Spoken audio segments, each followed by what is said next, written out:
Salut tout le monde et bienvenue dans cette nouvelle revue de presse. On démarre par un miracle, celui qui a eu lieu hier soir au stade Vélodrome. C'est un Olympique de Marseille très heureux vu le scénario qui s'est imposé 1-0 à domicile face à l'AS Monaco grâce à un but de l'inévitable Mason Greenwood.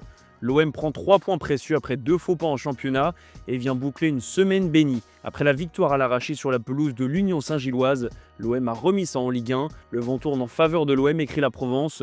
Au-delà du scénario qui a souri à Marseille, les décisions arbitrales ont encore une fois tourné dans le bon sens. Monaco s'est vu refuser 2 buts, un sur lequel il n'y a aucune discussion puisque Folarin Balogun était hors jeu.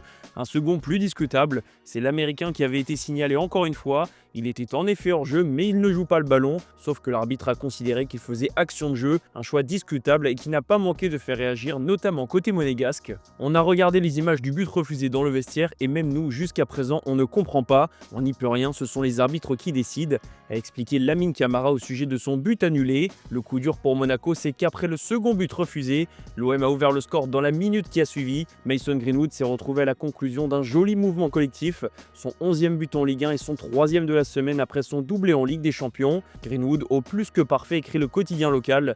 L'attaquant anglais est incontournable ces dernières semaines, mais au-delà de ses statistiques toujours impressionnantes, Mason Greenwood y a ajouté une justesse technique et une régularité sur 90 minutes qui font la différence dans ce type de rencontre. Roberto De Zerbi avait déclaré vendredi en conférence de presse que l'anglais avait le potentiel pour être ballon d'or. Greenwood lui a répondu hier sur le terrain de la plus belle des manières. Il en a même profité pour devenir le meilleur buteur de Ligue 1 sur l'année civile 2025 avec 22 buts, loin devant les 17 réalisations d'Esteban Le Paul. Chez l'autre Olympique, même score et scénario délicat aussi. L'OL a battu Le Havre 1-0 à domicile et peut remercier Dominique Greff, auteur d'une nouvelle grosse performance. Même sans briller avec un effectif limité, Lyon continue de tenir le rythme des gros du championnat. Et s'il y en a bien un qui tient un rythme effréné, c'est le RC Lens. Les 100 et or ont encore gagné hier face à l'OGC Nice. Succès 2-0 et titre de champion d'automne validé pour Lens. Grâce à un doublé d'Hudson-Edouard, les nordistes ont confirmé leur superbe période et gardent leur petit point d'avance sur le PSG. De là à rêver du titre, c'est encore trop tôt pour le dire. Mais Mathieu Hudol, le latéral lensois, n'a pas prévu de faciliter la tâche aux Parisiens et il veut rester ici le plus longtemps possible. Oui, même si je trouve que notre adversaire a montré quand même des belles choses. Ils nous ont mis parfois, surtout en première période, il y a une période où on était moins bien et ils nous ont mis un peu en difficulté sur le plan tactique. On a corrigé des choses après en seconde période. Mais voilà, c'était pas forcément nous de notre côté notre meilleur match, mais on a su être bon et efficace quand il le fallait. Donc c'est une victoire très satisfaisante pour nous. Oui, c'était le challenge encore pour ce soir, de gagner pour garder cette première place et passer les fêtes leader. C'est sûr que c'est pas rien. C'est notre challenge actuel. Maintenant qu'on a pris la place de leader, on veut pousser ça le plus loin possible et c'est un challenge qui j'espère va nous emmener le plus loin possible. Du côté du PSG, Lucas Chevalier n'est pas certain de conserver sa place de titulaire. Selon l'équipe, il n'y a pas de hiérarchie, Luis Enrique va décider de faire jouer le meilleur et actuellement Matvei Safonov a des arguments vu ses bonnes performances. On aura un premier indice mercredi soir avec la finale de la Coupe intercontinentale contre Flamengo. Direction l'Espagne où le Real Madrid peut enfin respirer. Les Madrilènes l'ont emporté 2-1 dans la difficulté sur la pelouse d'Alaves. Grâce à des buts de Kylian Mbappé et Rodrigo, le Français était de retour dans le 11 après avoir manqué le match contre Manchester City et il n'aura pas eu besoin de temps de réadaptation. Rodrigo, lui, de son côté enchaîne. Il avait retrouvé le chemin des filets en Ligue des Champions après 8 mois sans marquer. Il a enchaîné en Liga quelques jours plus tard. Et d'ailleurs, Marca ne manque pas de le souligner, Rodrigo mais aussi Vinicius donnent de l'air à Xabi Alonso qui se savait sur la sellette. Les deux Brésiliens ont réalisé une grosse performance pour offrir 3 points au Real Madrid. Déjà, le Real reste au contact du Barça, il n'y a que 4 points d'écart, mais surtout cela permet à Xabi Alonso de souffler un peu et de se focaliser sur la suite. C'est une victoire étriquée, délicate et qui ne marquera pas les esprits, mais elle pourrait avoir plus d'importance que prévu dans la saison du Real. Du côté du Barça, tout roule sur le terrain, c'est en coulisses que certains débats font parler. Marc-André Ter Stegen vit une saison contrastée entre les blessures et un nouveau statut de remplaçant. Le gardien allemand pourra avoir du temps de jeu cette semaine en Coupe d'Espagne, à moins qu'Hansi Flick ne décide de garder Johan Garcia dans les buts. En attendant, son avenir est au cœur de l'actualité, surtout que Ter Stegen sait qu'il doit jouer s'il veut aller à la Coupe du Monde en tant que titulaire avec l'Allemagne. Mais selon le journal Sport, même si Ter Stegen a très peu de perspectives de temps de jeu, il n'aurait pas prévu d'aller voir ailleurs cet hiver.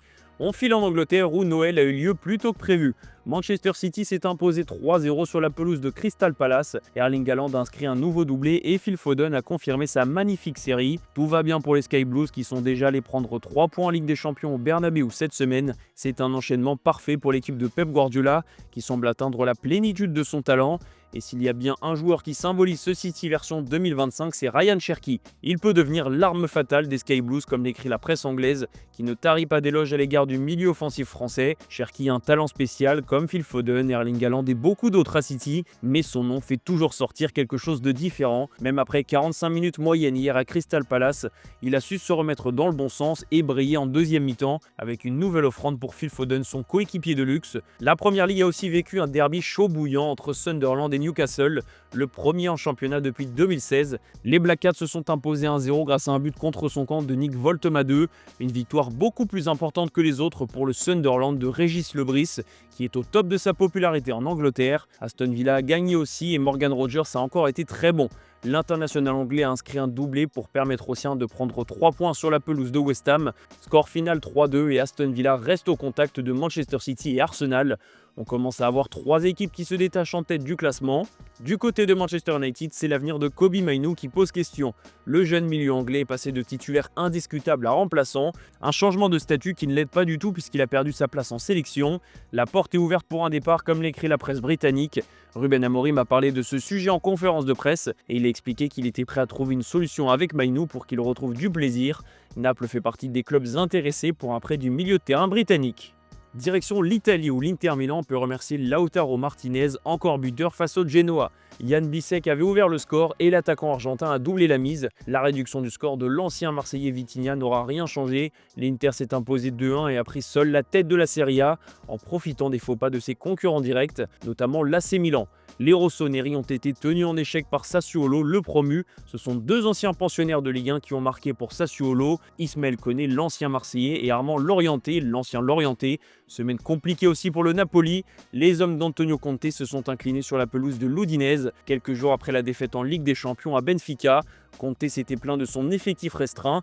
Il faut dire qu'il n'est pas vraiment aidé par les blessures. Naples est 3e à 2 points du leader interiste. C'est tout le contraire de la Juventus qui a vécu une semaine parfaite avec 2 succès en Ligue des Champions et hier en championnat sur la pelouse de Bologne. La vieille dame l'a emporté 1-0 grâce à un but de Cabal, de quoi garder le contact avec le groupe de tête. On va finir cette revue de presse en Allemagne où Thomas Müller a fait un long voyage pour pas grand chose. La légende du Bayern Munich a quitté son club de toujours l'été dernier pour le Canada, mais Müller était de retour dans les tribunes de l'Allianz Arena hier pour la réception de Mayence et le champion du monde 2014 n'a pas vraiment porté chance à ses anciens coéquipiers qui ont eu du mal à arracher le nul de partout. Lennart Karl a encore marqué, tout comme Harry Kane qui a égalisé sur penalty à la 87e minute. Deuxième match nul de la saison en Bundesliga pour le Bayern Munich, qui reste évidemment leader du championnat avec 9 points d'avance sur le RB Leipzig et le Borussia Dortmund. Et justement, le BVB aurait pu avoir l'occasion de réduire un peu l'écart, c'est raté. Les jaunes et noirs ont fait match nul à Fribourg.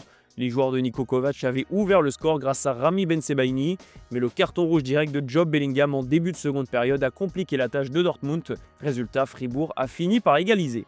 Un petit mot sur André-Pierre Gignac, la légende des Tigresses a vécu une soirée contrastée hier soir. Son club s'est incliné en finale du tournoi d'ouverture. Gignac a en plus été frappé avec un fanion par un supporter au moment de sa sortie, une scène choquante qui fait beaucoup parler au Mexique. L'ancien buteur de l'OM n'a pas manqué de s'en plaindre aux arbitres. Voilà les amis, c'est la fin de cette revue de presse. Merci de l'avoir suivi.